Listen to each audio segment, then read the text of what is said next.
Today we are talking with Mr. Khawaja Khalid Farooq, ex-Inspector General of Police and head of the National Counter Terrorism Authority, Pakistan, who has tremendous and expansive experience of policing counterterrorism and is a regular subscriber and a regular analyst on the local and international level on affairs related to counterterrorism and counter extremism.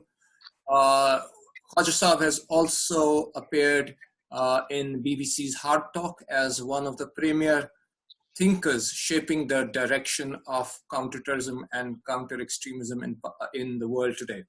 Welcome, Khawaja Saab. Thank you. So, first of all, what I would like to ask you is, how do you think would the face of counter-terrorism and counter-extremism look after Corona? The COVID pandemic, it has changed a lot of things. How do you think it would change the face of extremism? How would extremism shape? Do you think it would change, it would increase, decrease? Or what are your opinions on that? As last month, the Secretary General of United Nations, he also said, he observed that it is the biggest pandemic the UN has faced since its when it was founded or its inception, and this is a unique, entirely different experience, or causing so many huge losses and issues and problems connected with pandemic, COVID-19 pandemic. And if you analyze it, that is an opportunity where the nations could join hands and attack the various multifarious issues which are an underlying factors causing extremism and terrorism. But unfortunately, and rightly to some extent, I would say, the nations are more or less more concerned with the economic welfare of their citizens, their individual countries, and they are more so covered or confined to the welfare or health issues regarding caused by this pandemic. This is a major area, and obviously under these circumstances, the attention of the state institutions covering terrorism and extremism has somewhat gone down. Security forces are in fact now also engaged in other type of activities in regulating or controlling this after effects of this coronavirus pandemic. So that is an issue. And obviously, especially it has hit the poor classes more in all the throughout the world, and especially I would say the underdeveloped countries like Pakistan, India, Africa, especially where economic situation is bad. So due to this closure of economic activity, it has caused more problems, and people, and obviously the state supreme attention is towards handling this situation, and less attention is being given to this manipulation or exploitation of this situation by the terrorist group. If we see the situation, you would see that this is an opportunity, although the incidents, number of incidents occurring throughout the world of regarding terrorism has not gone up, I would say, but the opportunity to exploit the situation for extremist group has gone up, and because of the lack of attention. How do you think they would exploit it, sir? How do you think they will use this opportunity to exploit? Because first reason is, the important reason is that the security institutions and those monitoring these hate groups, their attention towards this extremism tendencies in their countries has somewhat gone down, and they are more concerned about other issues, the social health and the economic issues. So Now, and the general public, they are mostly confined to the homes, and youngsters, students especially, they don't have much to do living in their active home, except to go on use internet and go to use various uh, social media. And you can see for example, it has been observed that in the last few weeks the use of internet has gone by about 15% more, and the risk of turning those imbeciles or not very strongly cultured or strong or highly educated people turning towards this extremism, the opportunity is there, and this opportunity can be utilized or by these extremist organizations. The example is for example, we have different types of extremist organizations working for their own cause in the world. In Europe and America, Western countries, we have far right and far left extremist organizations, and the number of incidents occurring because of their far right or far left extremism, the number of incidents occurring in the world, in that part of the world, has gone up by almost 350% in the Western countries.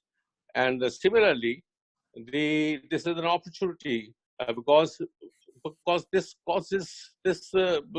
pandemic has caused fear, poverty, accentuated the poverty, caused fear, restlessness, So do you think that depression. psychological factor plays a large part in driving this online recourse to extremism? Definitely, these factors play a very important role in because once anybody is under depression or is unrest, is socially uncomfortable or psychologically uncomfortable, so that is a very fertile ground for the terrorist or extremist groups to exploit. So there are more chances of these people turning towards this extreme ideology in the long run. So this is almost, I would say, the best opportune time for the extremist organizations to exploit the situation.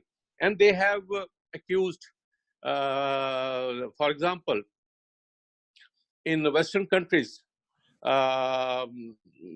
they have this hatred for other races and other communities.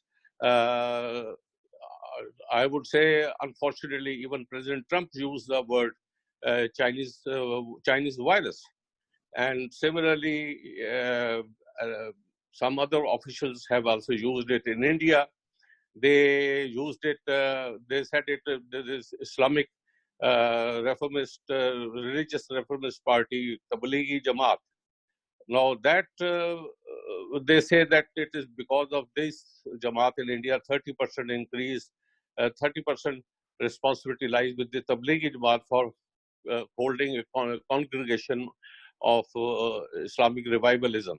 So because of that, the hate incident and this other violence against the other communities, that has gone up. Or in Western countries, I would say, against the Asian Americans. Even Britain, the incident has occurred where the Singaporean Chinese of descent, Chinese descent, he was hit on the Oxford Street, the most business road commercial center in London. So similarly in India, this statement, such like accusation, even if they are right, that has caused more problem. So I think this is unfortunate, and the ground is why if there is some support from any senior politician or from the government, so that would create more problem and more issues in So regard to this. what can the governments do to counter this tendency? Uh, when the negative forces like extremists, they are exploiting. There are few things the government should do. Once they should strictly monitor these the web groups like 4chan and Telegram, which are mainly being used, and some other as well. The monitoring should be more close and strict, and so that those who are likely to be motivated or digressed or misled to this extremism tendency could be handled properly. One, the other thing is the negative forces are using this opportunity. For example, even IS, ISIS were accusing the Westerners that it is because of their doing that this has happened. Now, on the contrary, the people should come forward, and they should overweight these negative tendencies. They should join hands to the affected people, to those who need attention from government as well as from the general public.